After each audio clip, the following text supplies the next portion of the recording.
Good evening, this is Hound Dog Steve, and we're going to be reporting today on sexual assault cases in Canada. And the headline is Public Safety Minister calls for review of sexual assault cases across Canada. And basically what it says here, I'm just going to read from the paper.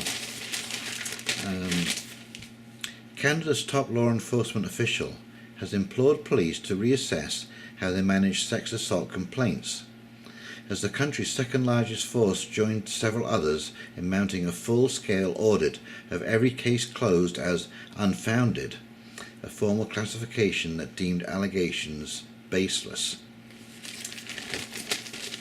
And it's kind of interesting on the same front page, and I think this is all tied in together. It might seem not tied in together, but I think it is tied in together. And this is about the lead commissioner, Marion Buller, of an inquiry into missing and murdered Indigenous women, told a news conference that the experiences of women and girls remain the central issue of the hearings. And the backdrop to this is that it turns out that triple the number of men and boys have disappeared or been murdered than there are women. And there's been a call for this inquiry to basically cover the whole scope of men and women, and the commissioner is refusing to do this, and that it is going to remain an inquiry into missing Indigenous women. And again, I don't want to downplay the seriousness of that issue, but I think, and we're going to get into this with this public safety minister, sexual assault cases, is that the rights of all are paramount here. It shouldn't be whether you're male or female. That should not make it more important than the other. And because when we separate that kind of stuff, it tends to raise an issue. Rights are rights, period. And that is that, and all about it. And they apply to everybody, all the time, 24/7, and that is what we have to maintain. So anyway, there have been several stories inside here about the different sexual assault cases that the Globe investigated. I don't want to name any names, I don't want to go through too much here, but there is a woman here, and she had reported a situation where she felt that she'd been assaulted. And one of her comments here is as she began to tell her story, she says she was confused by the investigators' questions. It seemed as if the officer conducting the interview was trying to put words in her mouth, she said. I felt like they were looking for crimes to charge him with rather than hearing what had happened. And she goes on to say that she said that she didn't want to have the guy charged, she just wanted to feel safe. And at the very end, the Crown stayed the charges in February 2016 after MS blah blah blah blah withdrew from the process. She says she felt in danger, and she has since reported her ex-boyfriend again, connected with other incidents.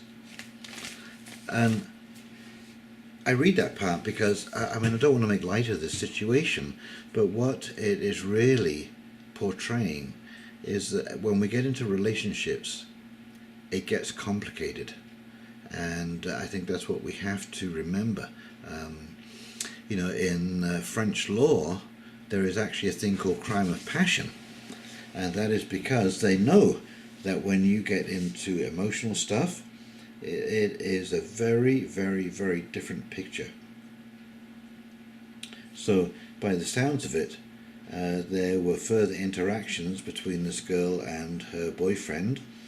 There was another story that I read. There were several in the Globe Focus this weekend, under the unfounded, and there was a couple of those where the woman had said that she didn't want to not press charges, but she didn't want to destroy the person. She just wanted to let it be known that this was not cool.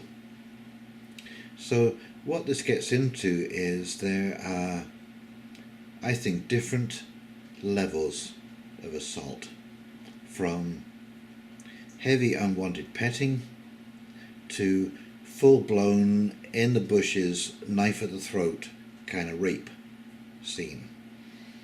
And they all can't be dealt with the same way because they are different levels of assault.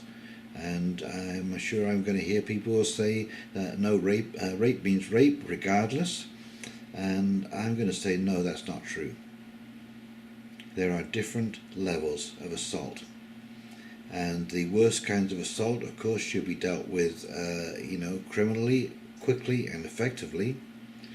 But the least kinds, the smaller, the lesser kinds of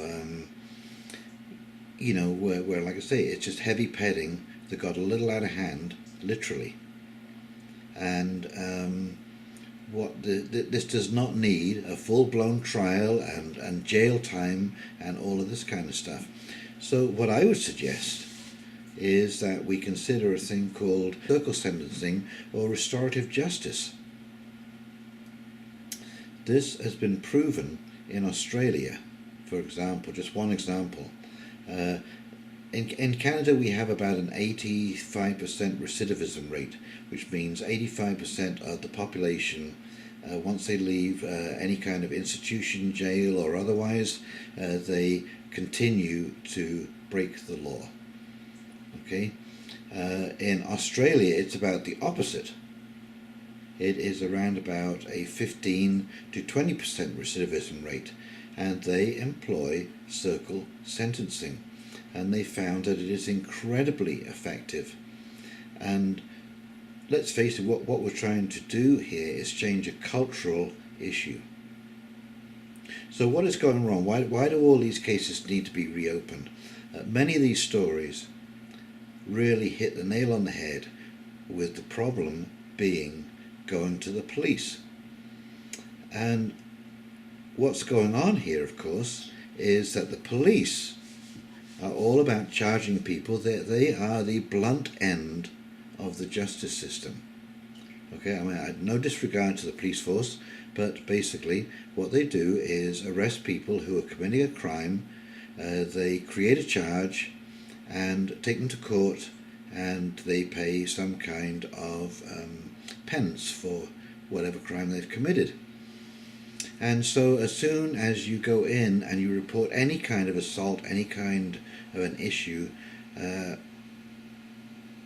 firstly, the police become suspicious of the whole situation, okay, and you tend to go through an interrogation rather than a more personally conducted softer questioning about what actually happened. Okay,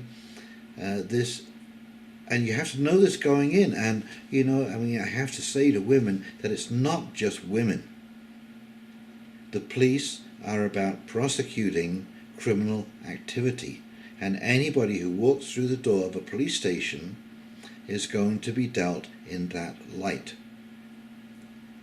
And so, I think the resolution to this, firstly, is understanding the breadth of sexual assault. And, from the Bernardo kind of situation to, as I say, the heavy petting that's got out of hand. One must be dealt with the criminal the criminal justice system, and the other should be diverted away from that system and into some kind of circle sentencing, where there is some kind of restorative justice takes place between whomever was involved in that situation. Yeah, the situation used to be that it would be the partner who would charge the other partner with some kind of assault, and because the police found so many cases would get to the point of going to trial, and the partner would back out of the situation. They'd made up, they'd got back together again, this kind of stuff. And so actually there was a point, I believe it was in 1985, if I'm not mistaken. Anyways, what they did was they allowed the police to charge the guilty party. Okay, so if your partner phoned up to the police with a complaint of assault, the police would show up and they would charge the partner themselves so that you couldn't back out of the situation, because it costs an awful lot of money to charge somebody and to prosecute that charge. And you're the main witness, of course. So again, as I say, this relationships are a very complicated situation, whether they're casual, intimate, long-term, short-term, and we all know this. I mean, if we use a little common sense to apply to this, we all know that relationships are complicated. And so when we go around, waving this huge sledgehammer and destroying people's lives based on a false accusation, we have to be aware of all the facets, okay? As much as women feel abused when they go into a police station to report an assault, so a man who is falsely accused feels the results of ostracization on social media, maybe loss of a job, depending on how sensitive that work is that they do. There are many repercussions. And I'm not saying that a guilty person, someone who is guilty of assault, should not escape those kind of consequences. However, if it turns out that you're innocent, why should an innocent person have to pay for the lies of another person? And I think that's another thing that we have to accept, is that all people lie. I'm not saying that all people are liars, but I'm saying that all people lie. It doesn't matter whether you are children, male, female, adult, it doesn't matter. All people will lie under certain circumstances, and we all know that to be true. Okay? We all know that there are women who have made claims against their husbands to get back at them, accuse them of some kind of child assault, blah, blah, blah, blah. And we all know husbands who have assaulted their wives and, played the, butter wouldn't melt in my mouth. I mean, this is not selectively choosing one gender over another. Okay, what this is doing is looking at this from the aspect of we all have rights, and we understand that all people are capable of lying, some more than others, and we need a justice system that requires a burden of proof to weed out the worst of the liars. And it's unfortunate that when this goes to criminal justice, that the woman is the one, the victim, I shouldn't say the woman, the victim is the one that seems to bear the largest burden in all of this. Whether it be loss of self-confidence, there are so many things that can come out of this. I think that's a much fairer system, and I think that people walk away more satisfied from restorative justice. Because when you go into the criminal justice system, I find it kind of interesting, the victim is the last person who gets to speak in the court case. The defense and the lawyers and the prosecution and the witness and the witnesses and all this kind of stuff, they get to speak first. And the actual victim, the actual person who was hurt by this crime, gets to speak last. Whereas in restorative justice, the victim gets to speak first. The victim gets to say what they would like to see as an outcome from this situation. I think it's a much simpler system. and I think at the end of the day, what we want to do is create the kind of society that we want to live in. And when you start criminalizing assaults that are really not criminal assaults, and again, I've got to go back to the justice system. The justice system deals with things in one particular way, and it is for the Paul Bernardos of this world. Okay, that's the way it behaves. So it's not very effective when it's dealing with the softer stuff.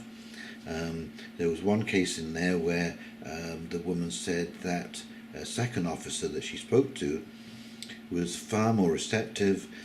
They sat down in a sort of lounge area, and it was just she felt like she was believed, which I think is incredibly important.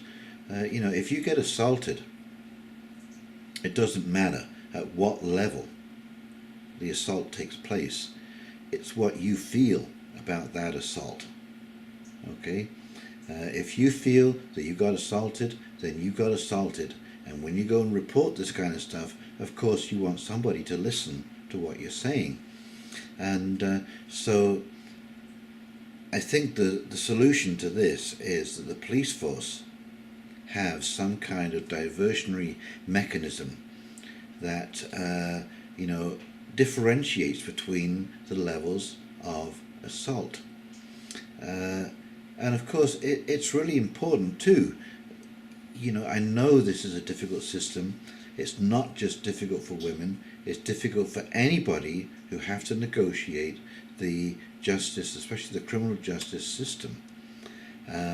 But if you are assaulted, if you are raped, as tough as this is, you have to go to the Rape Crisis Centre, you have to go through the invasive questioning and testing, because if this goes to court, as it should be, and as it's mentioned in one of the stories by a lawyer, that the burden of proof still remains in place, and standards must be high.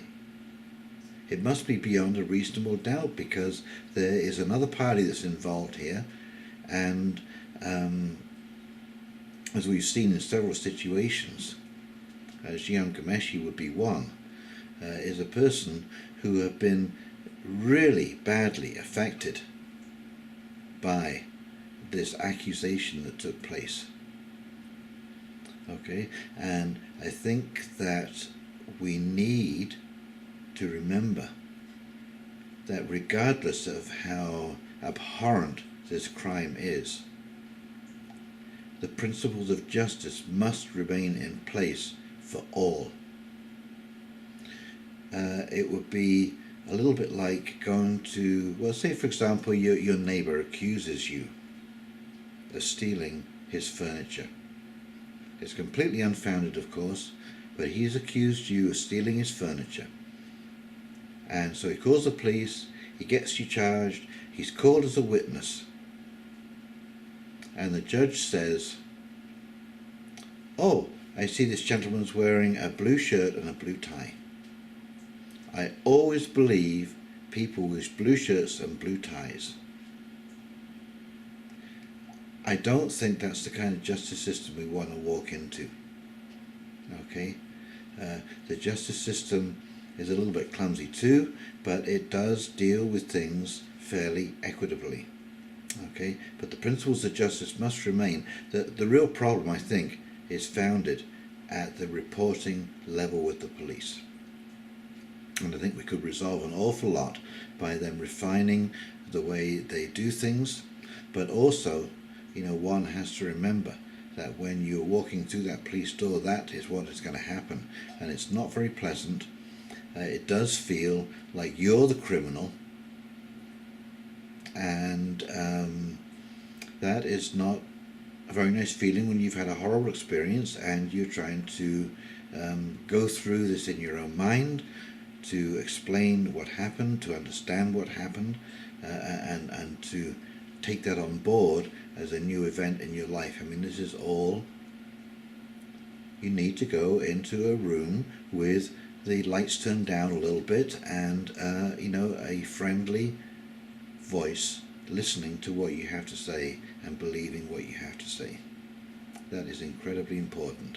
So I do wish the police would learn to separate, or have somebody on staff especially equipped to deal with this kind of situation, to assess the level of assault that was taking place, because you know, this is why you get the unfounded. It's not that it's unfounded. What the police is basically saying is, we can't prosecute this case, so we're going to call it unfounded, and we'll leave it at that. And of course, we have to accept that some of them may be unfounded. I'm sure when they dig these up and they go through them, yes, they will be unfounded as far as a criminal case is concerned, because that's all the police were looking for, was the opportunity to lay a charge and get a prosecution. Okay, that's how they assess things, and of course they should do. That's what they're designed to do by and large. Okay, so this should really be no surprise. It's the will of the government to get on top of this and talk to the police force all the way down. You know, you can see within the RCMP there are all kinds of women and men coming forward talking about sexual abuse and sexual assault within the police force. Okay, so this is a whole different matter, but no wonder they have difficulty dealing with people who have had some kind of assault against them. Anyway, that's my thoughts on this issue. It's Hound Dog Steve signing out, and I hope you have a great evening, and don't forget to subscribe, like and comment below if you enjoyed this video. Okay, thanks a lot. Good night.